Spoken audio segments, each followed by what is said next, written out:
കോട്ടയം രാജ്യാന്തര ചലച്ചിത്രമേളയ്ക്ക് മാർച്ച് 14-ന് തിരി തെളിയുമെന്ന് സംഘാടകർ വാർത്താസമ്മേളനത്തിൽ അറിയിച്ചു.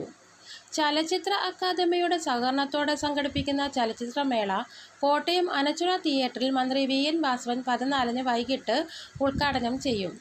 ഇത്തവണത്തെ ഓസ്കാറിൽ 5 അവാർഡുകൾ കരസ്ഥമാക്കിയ അനോറ ഉദ്ഘാടന ചിത്രമായി പ്രദർശിപ്പിക്കും. സമാപന ദിനം 5 അവാർഡുകൾ നേടിയ ഫെമിനിച്ചി ഫാത്തിമ പ്രദർശിപ്പിക്കും. 25 ചിത്രങ്ങളാണ് വേളയിൽ പ്രദർശിപ്പിക്കുന്നതെന്ന് ഫെസ്റ്റിവൽ ചെയർമാൻ സംവിധായകൻ ജയരാജ് പറഞ്ഞു. രാജ്യാന്തര പ്രശസ്തനായ ചലച്ചിത്രകാരൻ ജി. അരവിന്ദൻ്റെ ഓർമ്മ ദിനത്തോടനുബന്ധിച്ച് ചലച്ചിത്രമേളയിൽ അദ്ദേഹത്തിൻ്റെ വാസ്തുഹാര എന്ന ചലച്ചിത്രം പ്രദർശിപ്പിക്കും. എം. ടി. വാസുദേവൻ നായരെ അനുസ്മരിച്ചു ഓളവും തീരവും പ്രദർശിപ്പിക്കും. എം. ടിയുടെ ഓർമ്മയ്ക്കായി എം. ടി.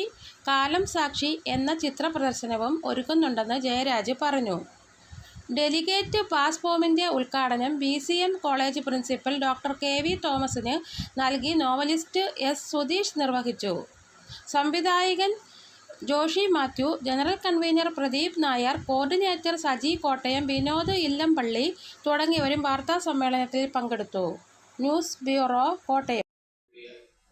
കാൻ ഫിലിം ഫെസ്റ്റിവലിലെ ഏറ്റവും മികച്ച ചിത്രമായി തെരഞ്ഞെടുത്ത അനോറ എന്ന സിനിമയാണ് ഫിലിം ഫെസ്റ്റിവലിന്റെ ഉദ്ഘാടന ചിത്രമായിട്ട് നമ്മൾ പ്രദർശിപ്പിക്കുന്നത്. കോട്ടയം ഇന്റർനാഷണൽ ഫിലിം സൊസൈറ്റിയുടെ കോട്ടയം ഇന്റർനാഷണൽ ഫിലിം ഫെസ്റ്റിവലിന്റെ ഉദ്ഘാടന ചിത്രമായി അനോറ കിട്ടി എന്നുള്ളത് വലിയൊരു ഭാഗ്യമായിട്ടാണ് കാണുന്നത്. കാരണം ഓസ്കറിന് ഈ ചിത്രം കിട്ടുന്നതിന് മുൻപ് തന്നെ നമ്മൾ അവരുമായി ബന്ധപ്പെട്ടിരുന്നു.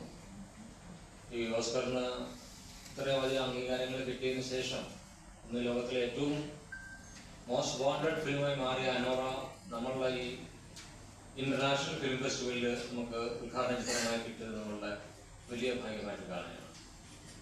അനോറയോടൊപ്പം തന്നെ 13ഓളം വിദേശ ചിത്രങ്ങൾ നമ്മൾ പ്രദർശിപ്പിക്കുന്നുണ്ട്.